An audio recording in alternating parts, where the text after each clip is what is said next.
एक 8 मिनट की डरावनी रहस्यमयी हिंदी कहानी जिसे पढ़ने या सुनाने में लगभग 8 मिनट का समय लगेगा। शीर्षक पुराना फोन, दी ओल्ड फोन। भाग 1। शुरुआत 0 मिनट 0 सेकंड से 1 मिनट 30 सेकंड।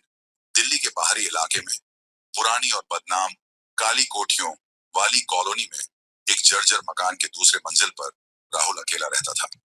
वह एक बीमा कंपनी में काम करता था और 3 महीने पहले ही यहाँ शिफ्ट हुआ था। उसे यह फ्लैट सस्ता मिला था और उसने किसी की बात नहीं मानी। आज रात 2 बज रहे थे। राहुल लैपटॉप पर काम कर रहा था। अचानक बिजली चली गई। घुप अंधेरा और सन्नाटा। अंधेरे में उसने मोबाइल की टॉर्च जलाई।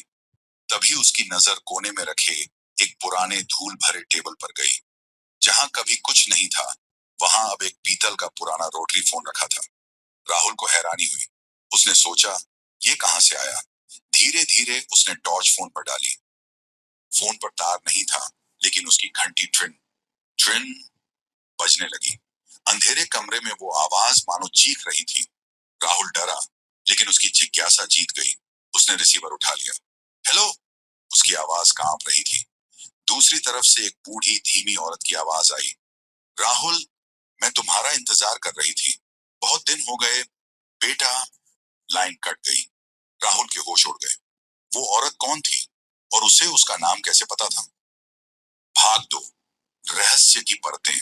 एक 30 से 3:30 मिनट। राहुल ने पूरी रात नींद नहीं ली। सुबह उसने पड़ोस की दुकानदार से पूछा तो पता चला कि उस मकान में 20 साल पहले एक बूढ़ी औरत शांति देवी रहती थी।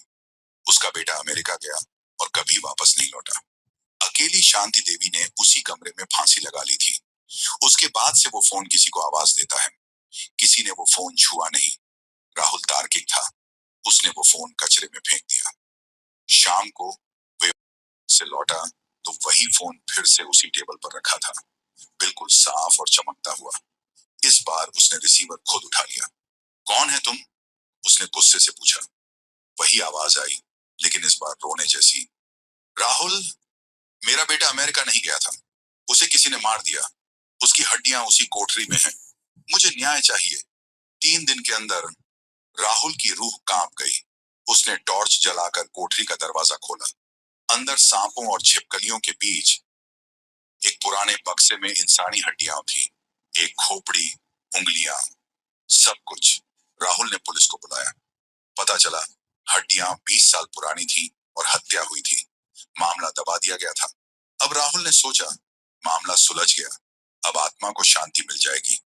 भाग 3। सबसे बड़ा मोड़।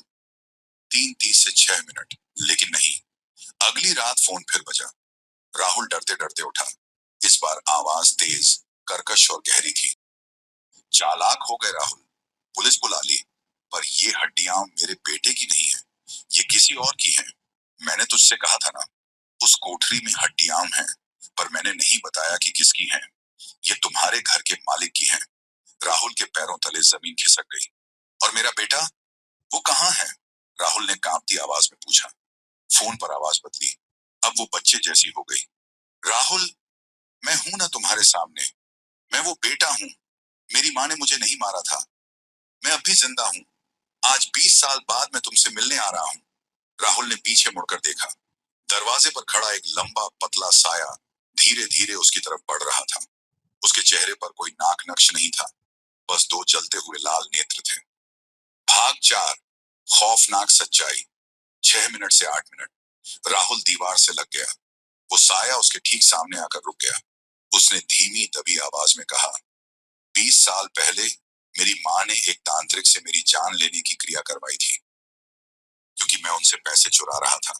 पर तांत्रिक ने मेरी माँ को भी धोखा दे दिया। उसने माँ की आत्मा को इस फोन में कैद कर दिया और मुझे बना दिया एक अमर प्रेत। राहुल चीखा, लेकिन कोई आवाज नहीं निकली। तुम क्या चाहते हो? राहुल ने फुसफुसाकर पूछा। प्रेत ने कहा, तुम 20वें शिकार हो। इस घर में आने वाला हर इंसान या तो पागल हो जाता है या मर जाता है, पर तुम अलग हो। तुमने हड्डियां पुलिस को दे दी। अब मैं तुम्हें एक चुनाव देता हूँ। या तो तुम इस फोन के अगले मालिक बनो और किसी और को यहाँ लाओ, या फिर तुम आज रात मेरे जैसे बन जाओगे। अचानक फोन फिर से बजा। इस बार बजने की आवाज पागलों वाली तेज थी। प्रेत गायब हो गया और फोन का रिसीवर हवा में उड़कर राहुल के हाथ में आ गया। उसने सुना तो उसे अपनी ही आवाज सुनाई दी। हेलो, मैं राहुल हूं, मैं मर चुका हूं। राहुल ने फोन नीचे पटका और दरवाजे की तरफ भागा, पर दरवाजा बाहर से बंद था। वो खिड़की से झांकने लगा। बाहर पूरी कॉलोनी सूनी थी। सभी घरों की लाइटें बंद थी। सिर्फ एक घर में लाइट जल रही थी, उसके घर के सामने वाले घर में। वहां एक और राहुल खड़ा था, मुस्कुरा रहा था और हाथ हिला रहा था। उसके हाथ में वही पीतल का फोन था और असली राहुल के कमरे में फोन एक बार फिर बज उठा। ट्रिन, ट्रिन, ट्रिन। कहानी समाप्त। नोट: इस कहानी को डरावने अंदाज में धीमी और भारी आवाज में सुनाने पर ये 8 मिनट में आराम से फिट हो जाएगी। Don't forget to like and subscribe this channel.